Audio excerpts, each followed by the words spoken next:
Hello everyone, how are you all? I hope you are doing very well. So, a very good evening to everyone. I hope I am properly audible and visible to all of you. So, today we are going to start chemical equilibrium. Okay. तो जैसा कि आपको पता है, first of all, we will be discussing the summary of this chapter that is chemical equilibrium. मैं आपको quickly overview दूंगा कि chemical equilibrium में क्या क्या important points हैं, क्या क्या formulas हम use कर सकते हैं और किस टॉपिक से ज्यादा क्वेश्चन आने के चांसेस हैं. Okay, then we will practice definitely NEET PYQs. NEET PYQs कराने का पर्पस आपको पता ही है. आपको अप्रोच लगानी आनी चाहिए. क्वेश्चन से आप गो थ्रू हो जाते हो, क्वेश्चन किस तरीके से सॉल्व करने वो आपको पता लग जाता है और आपके पीवाईक्यूज प्रैक्टिस हो जाते हैं. So definitely sessions are very important and you have to be attend with your complete focus, okay, with your full concentration. And in every session, जैसा कि मैं आपको बताता हूं, you have to be ready with your notebook and pen because you have to solve questions. अगर आप खुद से solve करेंगे, in the meantime मैं क्वेश्चन रीड करता हूं, right? At that time आपको क्वेश्चन solve करना है. अगर आप खुद से solve करेंगे तो ज्यादा अच्छे से प्रैक्टिस होगी. So definitely, first of all solve, write down your answer in the chat box. Then you can cross check your solution, you can cross check your answer. Okay, so very good evening again to everyone. So let's begin with the class. तो जैसा कि हम पढ़ने जा रहे हैं chemical equilibrium, you know very well chemical equilibrium. Equilibrium है क्या, पहले वो समझते हैं. What is this equilibrium? What is this equilibrium? Equilibrium एक, जैसे मैं डायनेमिक इक्विलिब्रियम पे आता हूं वैसे स्टैटिक इक्विलिब्रियम पे होता है. मैं डायनेमिक इक्विलिब्रियम पे आता हूं डायरेक्टली टॉपिक पे. ठीक है, डायनेमिक इक्विलिब्रियम. डायनेमिक इक्विलिब्रियम में क्या है, प्रोसेस हो रही है बट आपको पता नहीं लग रहा है. ऐसा हो सकता है. प्रोसेस हो रही है, आपको पता भी लग सकता है. हो रहा है कि ए से बी चेंज हो रहा है. एक पॉइंट ऐसा आया, एक टाइम ऐसा आया, एक कॉन्सेंट्रेशन ऐसी आई जिस पे ए और बी आ चुके हैं इक्विलिब्रियम पे. तो इक्विलिब्रियम का साइन कैसा होता है? इक्विलिब्रियम का साइन ये होता है, डबल हेडेड एरो बोल दीजिए, मतलब दोनों साइड फिश हुक एरो आपको लगानी है. क्लियर? राइट साइड भी और लेफ्ट साइड भी. जब ए से आप बी कन्वर्ट कर रहे हो और रिएक्शन आ चुकी है इक्विलिब्रियम पे, इट मींस बी से ए भी उसी टाइम पे कन्वर्ट हो रहा है. मान लीजिए ए से 10 पार्टिकल गए बी में कन्वर्ट होने के लिए, तो बी से 10 पार्टिकल आए ए में कन्वर्ट होने के लिए. क्लियर? अगर ए से बी 10 पार्टिकल गए बी में कन्वर्ट होने के लिए, तो इमीडिएटली इंस्टेंटली बी से 10 पार्टिकल आ गए ए में कन्वर्ट होने के लिए. तो आपको पता ही नहीं लगेगा कि ए की कॉन्सेंट्रेशन इंक्रीज हुई है डिक्रीज हुई है. एक और एग्जांपल लेता हूं. फिजिकल इक्विलिब्रियम में थोड़ा सा इंट्रोडक्शन दूंगा. ठीक है, फिजिकल प्रोसेसेस में जो इक्विलिब्रियम होता है दैट इज फिजिकल इक्विलिब्रियम. जैसे कि मान लीजिए solid to liquid equilibrium. Solid to liquid equilibrium. आपने एक इंसुलेटेड फ्लास्क लिया, उसके अंदर थोड़ी सी आइस क्यूब्स ले ली. चलिए आइस क्यूब्स को ले लेते हैं येलो कलर से. क्लियर? ये आइस क्यूब्स थोड़े से वाटर में, वाटर का ही कलर ले लेते हैं, ये लो जी, वाटर में प्रेजेंट है. ठीक है, आइस क्यूब्स किस पर प्रेजेंट है? वाटर में. एट 0 डिग्री सेल्सियस की अगर हम बात करें तो, जो कि मेल्टिंग पॉइंट भी है आइस का और फ्रीजिंग पॉइंट भी है वाटर का. स्टैंडर्ड टेम्परेचर नहीं बोलूंगा, 0 डिग्री सेल्सियस पर और 1 एटमॉस्फेरिक प्रेशर पर ये बातें हो रही है. किस पे? 0 डिग्री सेल्सियस और 1 एटमॉस्फेरिक प्रेशर पर बातें हो रही है. अब हुआ क्या, इंसुलेटेड फ्लास्क है तो इसका मतलब ना तो हीट बाहर जाएगी, हम थर्मोडायनेमिक्स पढ़ चुके हैं. इंसुलेटेड फ्लास्क का मतलब ये है एक तरह से आइसोलेटेड सिस्टम हो गया. ना तो हीट सिस्टम से सराउंडिंग में जाएगी ना सराउंडिंग से सिस्टम में जाएगी. अगर ना हीट ट्रांसफर हो रही है ना मैटर ट्रांसफर हो रहा है, तो इसका मतलब ये हुआ कि जितना मास हमने आइस का लिया है, जितना मास वाटर का लिया है, वो कांस्टेंट रहेगा, फिक्स्ड रहेगा. आपको क्या लग रहा है कि वो फिक्स्ड है, वो चेंज नहीं हो रहा. आपको लग रहा है जो ये प्रोसेस है कि आइस से वाटर बनना और वाटर से आइस बनना है रुक चुका है, बट ऐसा नहीं है. ये अभी भी डायनेमिक इक्विलिब्रियम में है. आइस से वाटर बन रहा है. जितने मॉलिक्यूल्स कन्वर्ट होते जाते हैं आइस के वाटर में, वाटर से जितने, आप ऐसे समझिए जितने मॉलिक्यूल्स आइस के मेल्ट होते हैं वाटर में कन्वर्ट होने के लिए, इमीडिएटली उतने ही मॉलिक्यूल्स वाटर के आइस बन जाते हैं. तो ऐसा लगता है कि रिएक्शन नहीं हो रही है बट रिएक्शन कॉन्टिन्यूसली चल रही है. तो इक्विलिब्रियम पे हो क्या रहा है कि जिस रेट से आगे रिएक्शन जा रही है उसी रेट से पीछे रिएक्शन जा रही है, तो रिएक्शन आ चुकी है इक्विलिब्रियम पे।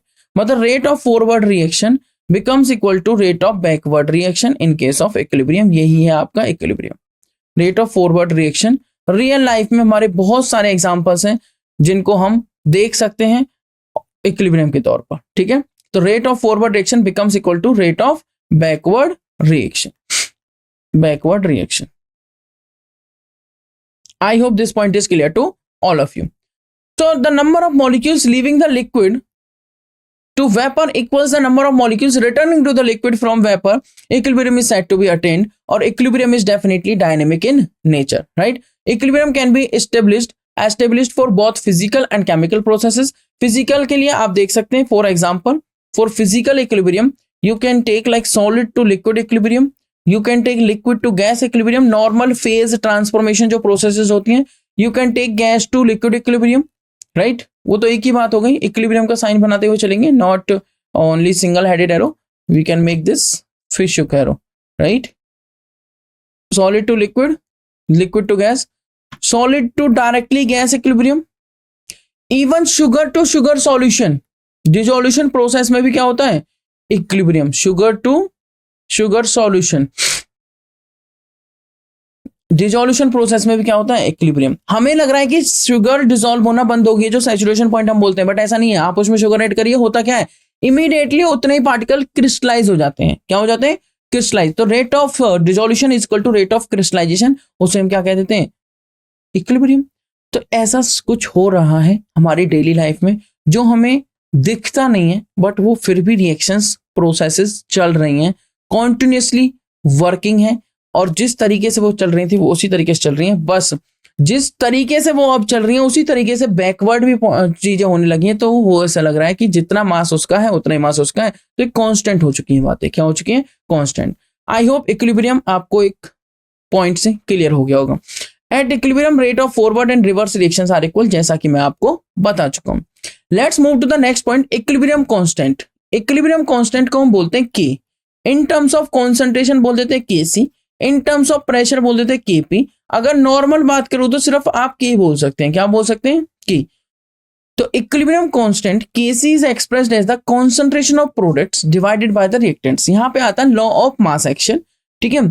और इक्विलिब्रियम कांस्टेंट जो केसी है उसको हम इस तरीके से डिफाइन कर सकते हैं। मान लीजिए कोई रिएक्शन लिया आपने, A moles of A gives B moles of A moles of A plus B moles of B, equilibrium gives C moles of C plus D moles of D. तो अगर हमें केसी लिखना है इक्विलिब्रियम कांस्टेंट, तो product की concentration, उनकी power उनके stoichiometric coefficient divided by reactant की कॉन्सेंट्रेशन, उनकी पावर उनके स्टोइकियोमेट्रिक कोएफिशिएंट। एग्जांपल, आपने लिखा N2, आपने लिखा 3S2, इक्विलिब्रियम, ये इंपॉर्टेंट प्रोसेस है, हैबर्स प्रोसेस, गिव्स 2NH3।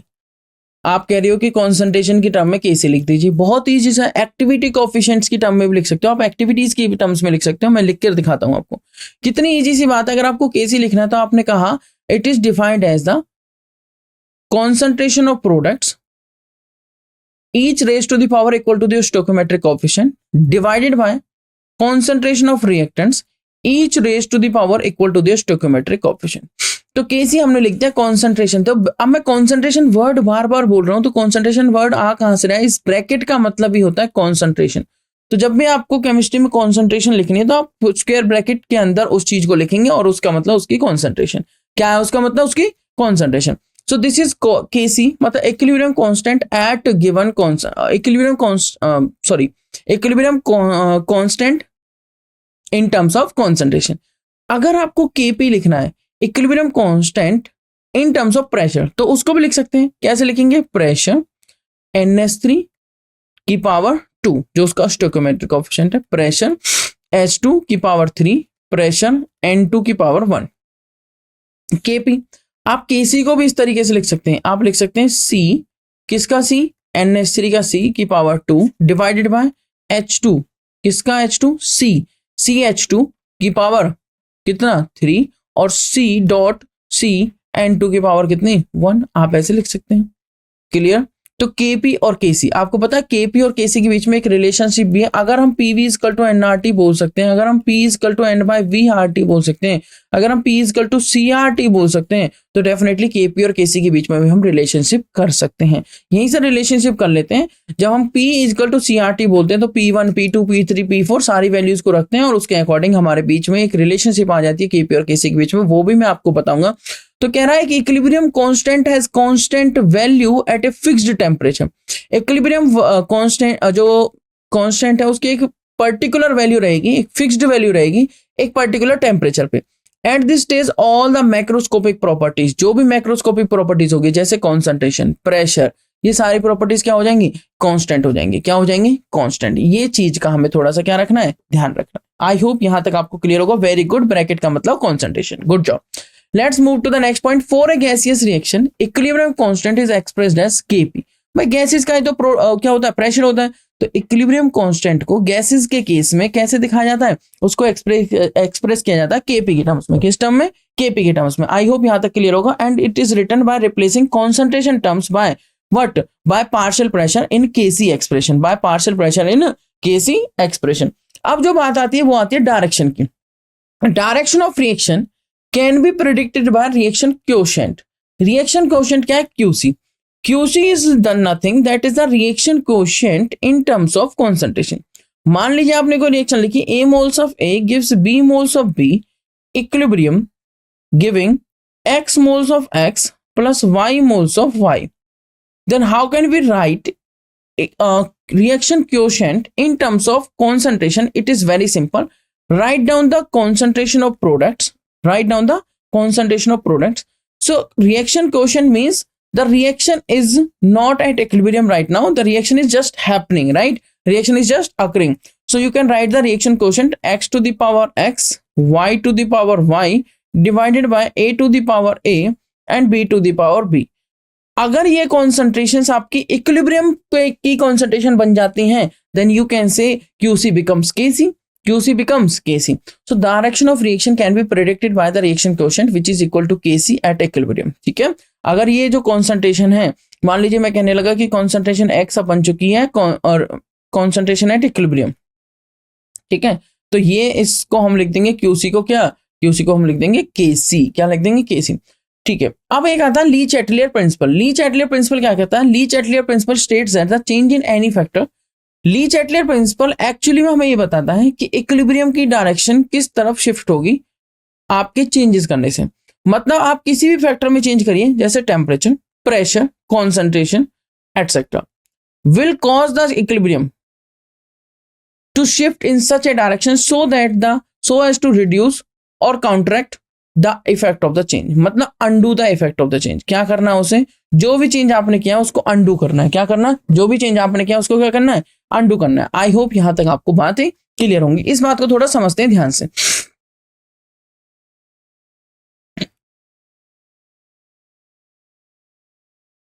मैं क्यूसी के 3 केस लिखता हूं केसी के साथ। QC is equal to KC, QC greater than KC और क्यूसी लेस देन केसी। अब क्यूसी है क्या, क्यूसी है किसी एक particular reaction A moles of A plus B moles of B, मान लीजिए दे रहा है C moles of C plus D moles of D. ठीक है, इसका मैंने इक्विलिब्रियम कांस्टेंट लिखा सी की power C multiply with D की power D divided by A to the power ए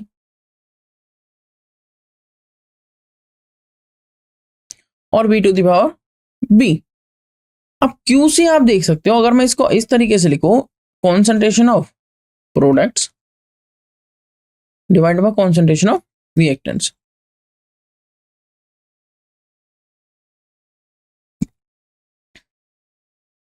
एक इंटरेस्टिंग बात आपको और बताता हूं इससे पहले, जब हमारा रेट ऑफ फॉरवर्ड रिएक्शन, जैसा कि मैंने आपको बताया,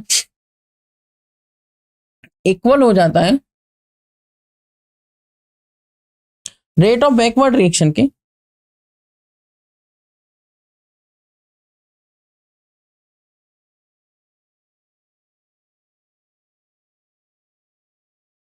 इसका मतलब रिएक्शन इज एट इक्विलिब्रियम।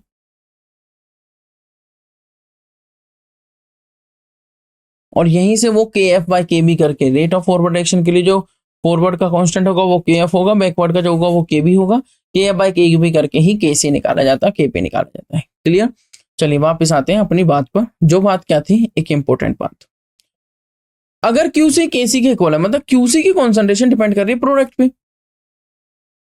अगर क्यूसी किसके इक्वल है, केसी के। दूसरा केस क्या है, क्यूसी बड़ा है केसी से। और तीसरा केस क्या है, क्यूसी छोटा है केसी से। भाई केसी का मतलब है अगर क्यूसी केसी के इक्वल है तो reaction is at equilibrium.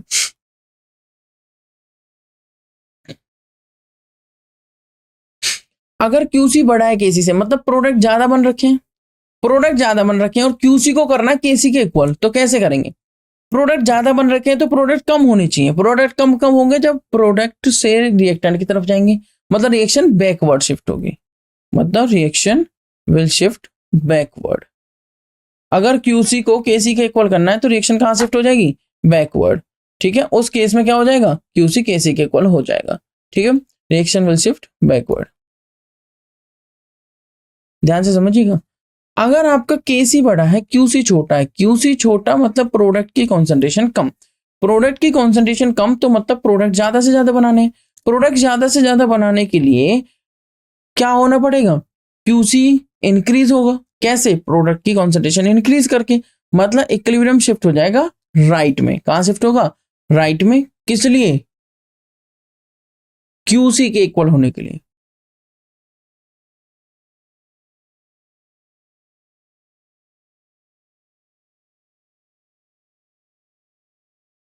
Reaction कहां शिफ्ट हो जाएगी, फॉरवर्ड।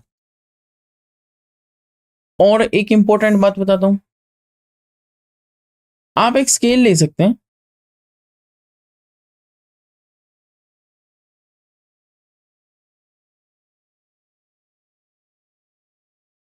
आप ऐसे समझ सकते हैं। एक वैल्यू यहां पे लिखता हूं 10⁻⁻3, 0 और 10⁻3। अगर इस रेंज में है तो रिएक्टेंट और प्रोडक्ट की कॉन्सेंट्रेशंस है ना, तो रिएक्टेंट और प्रोडक्ट कहाँ है, इक्विलिब्रियम में, मतलब नॉट कॉन्सेंट्रेशन। आप कह सकते हैं केसी की वैल्यू अगर इस रेंज में है तो रिएक्टेंट और प्रोडक्ट किस में है, रिएक्टेंट और प्रोडक्ट आर इन इक्विलिब्रियम। अगर केसी की वैल्यू, इक्विलिब्रियम कांस्टेंट की वैल्यू 10⁻³ से ज्यादा है, मतलब मोस्टली रिएक्शन हो चुकी है, ऑलमोस्ट रिएक्टेंट्स कंप्लीशन की तरफ जा चुके हैं, मतलब ज्यादा से ज्यादा प्रोडक्ट प्रेजेंट है वहां पे, है ना। इस केस में मोर प्रोडक्ट प्रेजेंट, इस केस में क्या है, more product present, more product present. Okay, let's move to the next point. अगर आपकी जो वैल्यू है वो 10⁻³ से कम है, इससे क्या है, कम, तो इसका मतलब क्या हुआ कि वहां पर रिएक्टेंट्स बहुत ज्यादा है, प्रोडक्ट्स बहुत कम है, क्योंकि रिएक्शन जस्ट स्टार्ट ही हुई है और प्रोडक्ट्स की तरफ बहुत कम गई है, तो more reactants are present.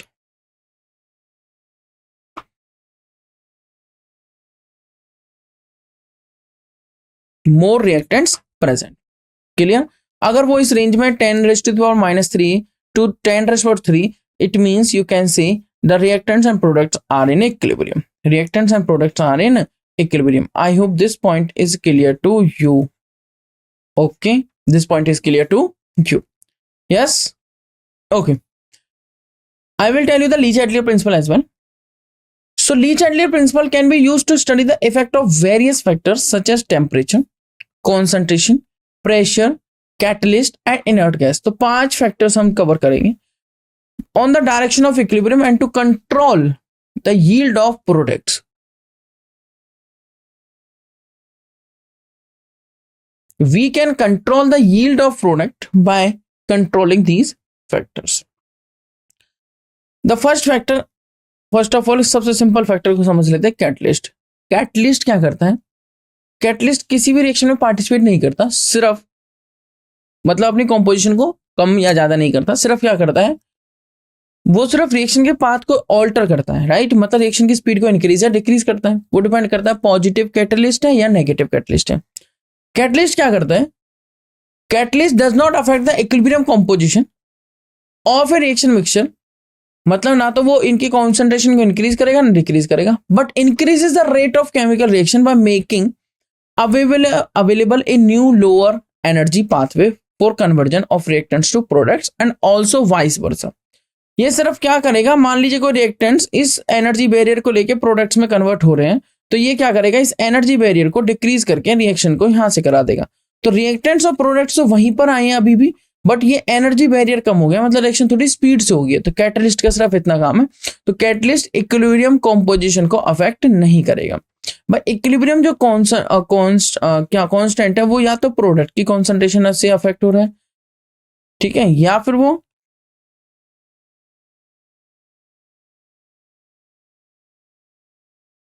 Reactants की कॉन्सेंट्रेशन से अफेक्ट होगा। आप समझते हैं ली चैटली प्रिंसिपल के एक दो इंपॉर्टेंट पॉइंट, फिर आगे क्वेश्चंस की हेल्प से और ज्यादा डिटेल में समझेंगे। मान लीजिए कोई रिएक्शन हो रही है, ए प्लस बी गिव्स सी। आपने कहा ए प्लस बी गिव्स सी हो रहा है, तो ए प्लस सी बी हो गए रिएक्टेंट्स और सी इज प्रोडक्ट। आपने कहा ए की कॉन्सेंट्रेशन बढ़ाता हूं, तो बताइए इक्विलिब्रियम किधर शिफ्ट होगा?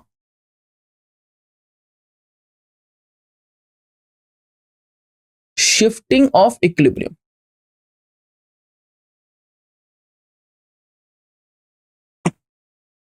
अगर आपने किसकी कॉन्सेंट्रेशन बढ़ाई है, ए की, मतलब रिएक्टेंट्स की कॉन्सेंट्रेशन बढ़ा दी according to Le Chatelier principal.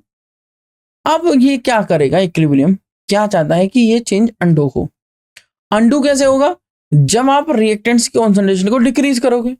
Reactants की कॉन्सेंट्रेशन अगर आपने बढ़ा दी तो ये चाहता है कि डिक्रीज हो जाए, और डिक्रीज कैसे होगी, जब ज्यादा से ज्यादा रिएक्टेंट्स कहाँ जाने लगेंगे,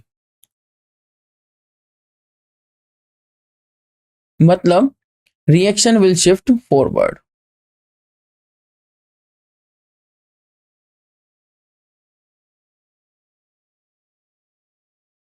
reaction will shift in forward direction.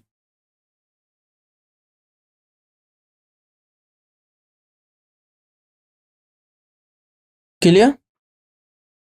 आप कह रहे हो प्रोडक्ट की कॉन्सेंट्रेशन बढ़ा दी। देखो सिर्फ ये चेक करना है कि उस चेंज को अंडू करना है। क्या करना है, अंडू। अंडू किस तरीके से होगा वो चीज आपको चेक करनी है। अगर आपने प्रोडक्ट की कॉन्सेंट्रेशन बढ़ा दी, अब वो चाहेगा प्रोडक्ट की कॉन्सेंट्रेशन कम हो। प्रोडक्ट की कॉन्सेंट्रेशन कम कैसे होगी, जब ज्यादा से ज्यादा रिएक्टेंट्स बनेंगे, मतलब रिएक्शन कहां शिफ्ट हो जाएगी, बैकवर्ड।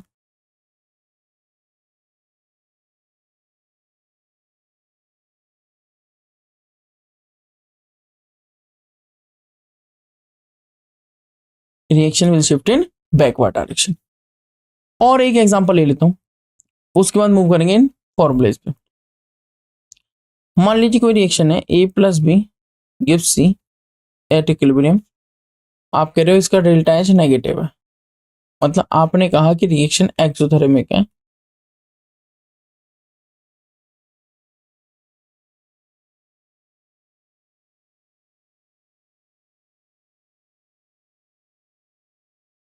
मतलब हीट रिलीज हो रही है। अगर रिएक्शन में ए प्लस बी क्या दे रहा है आपको, सी, और हीट क्या हो रही है, रिलीज हो रही है, तो इसका मतलब ये हुआ कि डेल्टा एच नेगेटिव है। मतलब ये हुआ जिस कंटेनर में, आप ऐसे समझिए, जिस कंटेनर में रिएक्शन हो रही है उसका टेम्परेचर बढ़ता जा रहा है। मान लीजिए इस कंटेनर में रिएक्शन हो रही है तो हीट रिलीज कर रहा है, ये क्या कर रहा है, हीट रिलीज। तो इस कंटेनर का टेम्परेचर एक तरह से बढ़ता जा रहा है। आपने कहा मैं टेम्परेचर इंक्रीज करता हूं, आपने टेम्परेचर इंक्रीज किया, मतलब आप हीट करेंगे या कुछ ऐसा करेंगे। अगर आपने टेम्परेचर इंक्रीज किया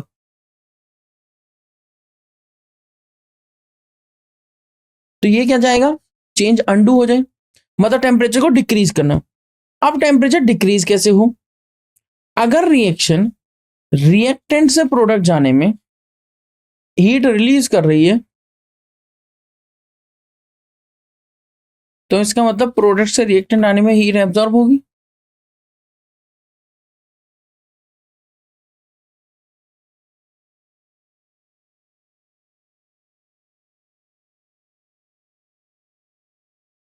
इसका मतलब ये हुआ कि अगर आपको रिएक्टेंट से प्रोडक्ट बनाते टाइम हीट रिलीज कर रहे हैं, और अगर आपको ये चेंज अंडो करना है, तो हीट एब्जॉर्ब होनी चाहिए, मतलब प्रोडक्ट से रिएक्टेंट बननी चाहिए, मतलब रिएक्शन बैकवर्ड आ जानी चाहिए, मतलब रिएक्शन क्या जानी चाहिए, बैकवर्ड। तो टेम्परेचर बढ़ाने पर रिएक्शन कहाँ चली जाएगी, बैकवर्ड।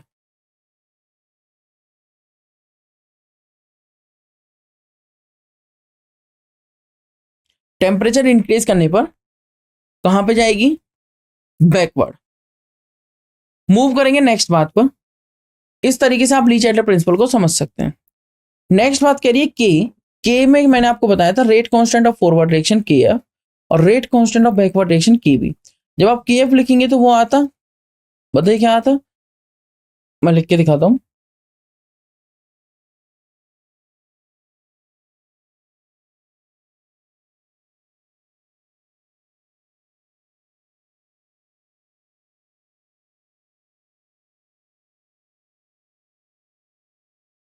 अगर आपने इसका रेट लिखा,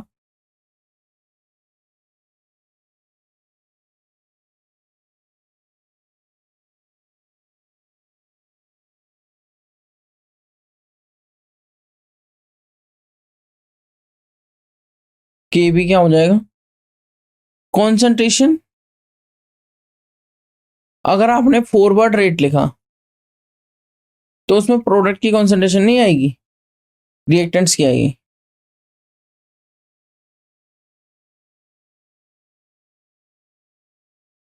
अगर आपने बैकवर्ड रेट लिखा के बी वाला तो उसमें इधर से इधर जा रहे हैं, मतलब प्रोडक्ट क्या आएगी, अब मतलब सी की आएगी, राइट, सी और डी की। तो C to the power C plus D to the power D.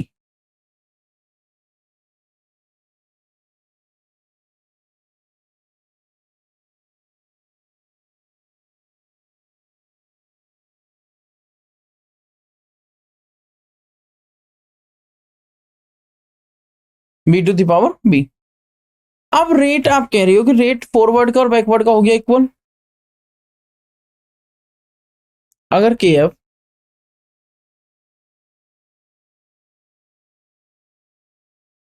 और के बी अगर इक्वल हो गए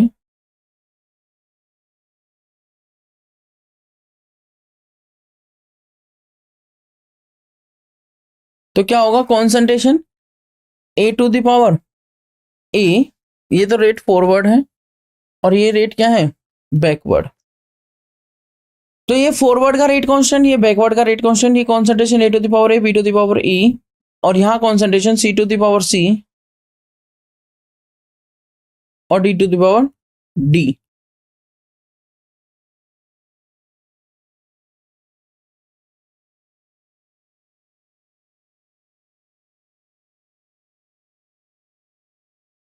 और यहां पर क्या आ जाएगा, के बी। यहां पर क्या आएगा, के बी।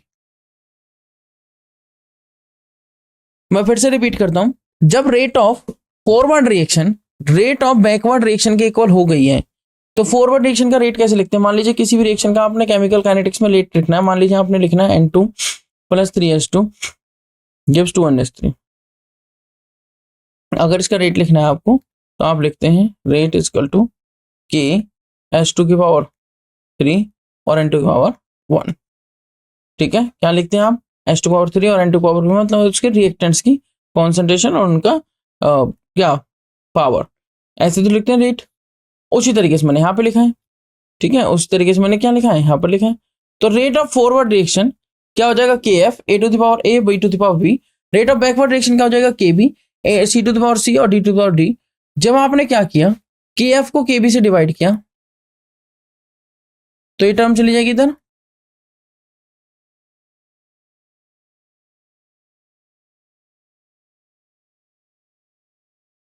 और ये क्या बचा आपका, K C, sorry for that, ये क्या बचा आपका, ए की पावर ए और बी की पावर बी।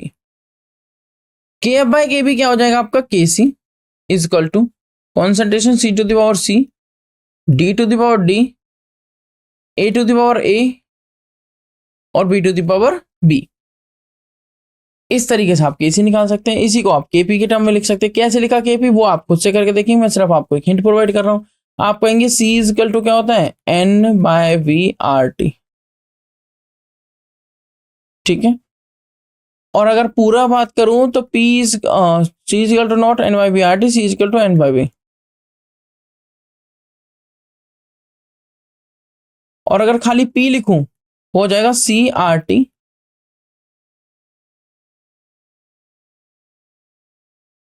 अगर P लिखना है तो देखिए P भी इज इक्वल टू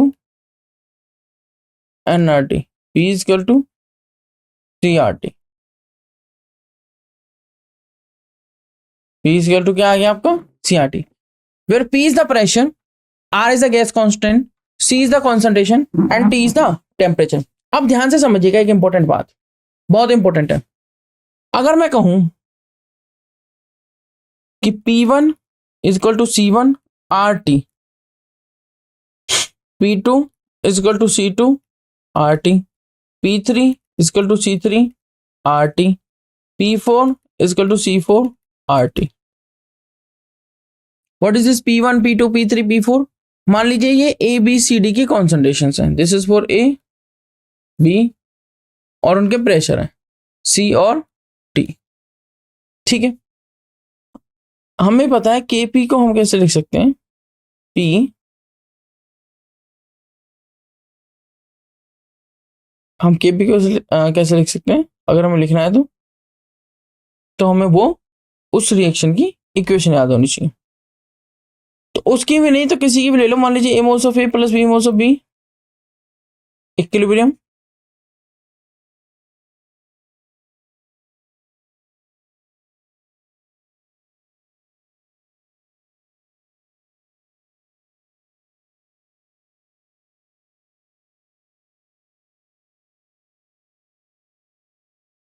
ठीक है, ये तो होता केसी। अब कॉन्सेंट्रेशन एक्स को आप निकाल सकते हैं जो कि क्या आएगा T1 C4, ये मैंने लिख दिया के सी। C1 की value P1 bye R T यहाँ पे रखेंगे, C2 की वैल्यू रखेंगे, C3 की रखेंगे और C4 की रखेंगे, तो एक रिलेशन निकल के आएगी KP is equal to KC R to the power delta NG। ठीक है, KP is equal to KC R to the power delta NG। चलिए वापस आएंगे उस बात पर, उससे पहले मैं आपको बता देता हूँ KF by KB is equal to KC, जो कि होगा प्रोडक्ट की कॉन्सेंट्रेशन उनके stoichiometric coefficient divide by reactant की कॉन्सेंट्रेशन इनका स्टोइकियोमेट्रिक कोएफिशिएंट, इसका ratio. Equilibrium constant in terms of partial pressure जिसको हम कहते हैं केपी, आप इसको लिख सकते हैं पीसी। मान लीजिए प्रोडक्ट सी है और ये प्रोडक्ट डी है, पी ए और बी। ठीक है, equilibrium constant in terms of mole fraction भी आप लिख सकते हैं, मोल फ्रैक्शन ऑफ सी की पावर सी, डी की पावर डी और ए की पावर ए और बी की पावर बी, ये मोल फ्रैक्शन हो गया के एक्स।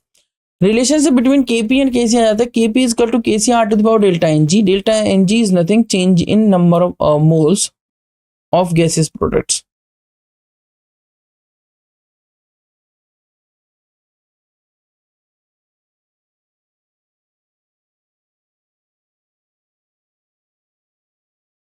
गैसेस में relation between Kp and K x, mole fraction के बीच में आप निकाल सकते हो, क्योंकि आप मोल फ्रैक्शन को भी रिलेशन कर सकते हैं। ठीक है, तो KP and K X is equal to क्या बनेगा, KP is equal to K X P to the power del N. क्या बनेगा, KP is equal to K X P to the power del N. एक इक्वेशन आती है log k2 by k1, log k2 by k1 is equal to delta h by 2.303 r 1 by t1 minus 1 by T2, जहां पे delta H का enthalpy of A reaction, delta H का enthalpy of reaction. उसके अलावा यहाँ पे आया था relationship between equilibrium constant and standard free energy change, delta G equal to delta G not minus 2.303 RT log K. At equilibrium यह होता है 0, तो बच गया delta G not plus delta G not, और इसकी वैल्यू क्या आ जाएगी आपकी 2.303 RT लॉग की। ठीक है, डेल्टा जी नॉट की वैल्यू क्या आ जाएगी आपकी, delta G is equal to delta G not plus 2.303 RT log K होता है, तो डेल्टा जी नॉट की वैल्यू क्या आ जाएगी माइनस के 2.303 RT लॉग की। रिएक्शन क्वोशिएंट जैसा कि मैं आपको बता चुका हूं, Q से हम उसको डिनोट करते हैं, जो होता है प्रोडक्ट की कॉन्सेंट्रेशन उनके stoichiometric coefficient divided by reactant की कॉन्सेंट्रेशन और उनके स्टोइकियोमेट्रिक कोएफिशिएंट, और आप देख सकते हैं इन दोनों का रेशियो। तो क्यू बेसिकली डिपेंड करता है डायरेक्टली प्रोडक्ट की कॉन्सेंट्रेशन और इनवर्सली रिएक्टेंट की कॉन्सेंट्रेशन। डायरेक्टली प्रोडक्ट की कॉन्सेंट्रेशन और इनवर्सली रिएक्टेंट की कॉन्सेंट्रेशन।